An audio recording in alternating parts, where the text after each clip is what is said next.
Mensuration 3Dలో cylinder ఏరియాకి సంబంధించి మనకి రెండు ఫార్ములాలు ఉన్నాయి. ఒకటి కర్వ్డ్ సర్ఫేస్ ఏరియా, రెండు total surface area. Curved surface area formula వచ్చి 2πrh and total surface area formula వచ్చి 2πr × h+r. చాలా మంది స్టూడెంట్స్ ఈ రెండింటిలో కన్ఫ్యూజ్ అవుతూ ఉంటారు. ఈ వీడియోలో నేను ఈ రెండింటికి సంబంధించి క్లారిటీ ఇస్తాను, పూర్తిగా చూడండి. So let us say this is a cylinder. Okay, so సిలిండర్లో కర్వ్డ్ సర్ఫేస్ ఏరియా అంటే ఏంటంటే పైన ఒక సర్కిల్ ఉంటుంది కదా సిలిండర్కి, కింద కూడా ఒక సర్కిల్ ఉంటుంది. ఈ రెండు ఫ్లాట్గా ఉంటాయి. ఈ రెండు తీసేస్తే, పైన కింద ఫేసులు తీసేస్తే ఈ రిమైనింగ్ పార్ట్ ఏదైతే ఉందో దాన్ని కర్వ్డ్ సర్ఫేస్ ఏరియా అంటారు. ఫస్ట్ మనం కర్వ్డ్ సర్ఫేస్ ఏరియా ఎట్లా వస్తుందో చూద్దాం. ఫర్ ఎగ్జాంపుల్ ఈ సిలిండర్ని నేను ఇక్కడికి కట్ చేస్తాను. ఓకే, సో ఇక్కడికి కట్ చేసి దీన్ని ఇట్లా ఓపెన్ చేస్తాను. అప్పుడు ఏ షేప్ వస్తుందో ఇమాజిన్ చేయండి. Very simple.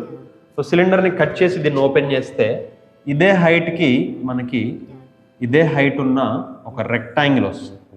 Okay, so I'm cutting it here and opening it here. Okay, height ఇదే వస్తుంది మనకి. ఇక్కడ ఏదైతే హైట్ ఉందో సిలిండర్ హైట్ సేమ్ హైట్ వస్తుంది అండ్ ఒక రెక్టాంగిల్ వస్తుంది. రెక్టాంగిల్ ఏంటిది? ఈ లెంత్ ఏమవుతుందంటే ఈ సిలిండర్లో పైన ఒక సర్కిల్ ఉంది కదా, ఆ సర్కిల్ని ఓపెన్ చేస్తే వచ్చిందే కదా ఈ length.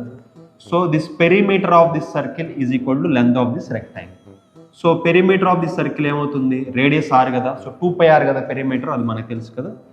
So length of this triangle is 2πr. ఇప్పుడు curved surface area is equal to area of this రెక్టాంగిలే కదా. So 2πr length into height is h. So రెండు మల్టిప్లై చేస్తే మనకి దీని ఏరియా ఏమొస్తుంది?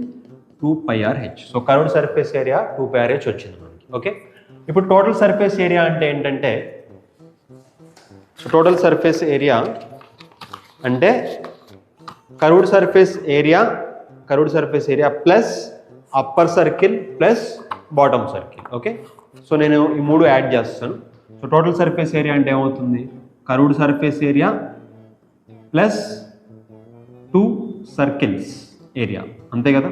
కర్వ్డ్ సర్ఫేస్ ఏరియా పైన కింద సేమ్ కదా, రెండు circles. Okay, curved surface area మనం ఆల్రెడీ కనుక్కున్నాం 2πrh ప్లస్ 2 టైమ్స్ సర్కిల్ కదా, circle area πr². So 2πr². So రెండింటిలోనూ మనం 2πr కామన్ తీసేస్తే h+r. సో ఈ విధంగా మనం ఈ ఫార్ములాన్ని ఈజీగా గుర్తుపెట్టుకోవచ్చు.